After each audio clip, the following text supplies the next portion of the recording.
જામનગર મહાનગરપાલિકાની 16 વોર્ડની 64 બેઠકો માટે ચૂંટણી યોજાવાની છે। ગઈકાલે ભાજપ કાર્યાલય ખાતે ઉમેદવારી માટે 1575 ફોર્મ દાવેદારોને વિતરણ કરવામાં આવ્યા, જેનાથી ભાજપમાં ટિકિટ માટે ભારે રસ જોવા મળી રહ્યો છે।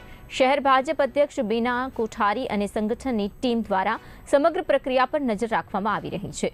બીનાબહેન કોઠારીએ જણાવ્યું છે કે ઉમેદવારી માટે દરેક કાર્યકરને ખુલ્લું માધ્યમ આપવામાં આવ્યું છે અને આગામી ઉમેદવારોમાં યુવા તથા અનુભવી નેતાઓનું મિશ્રણ કરવામાં આવશે। સ્થાનિક સ્વરાજ્યની ચૂંટણી જે 26 તારીખે જે મતદાન યોજાવાનું છે એના અંતર્ગત ભારતીય જનતા પાર્ટી દ્વારા આજરોજ અહીં સેન્સ પ્રક્રિયા કરવામાં આવી છે।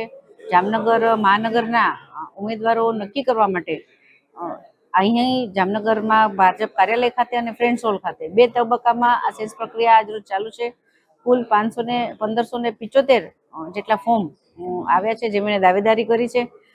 ખૂબ આ પ્રક્રિયામાંથી પસાર થઈને જે કંઈ ઉમેદવાર નક્કી થશે એ પ્રજાલક્ષી કામ કરવા માટે કટિબદ્ધ હશે અને એવા ઉમેદવારોનું ચયન કરવામાં આવશે।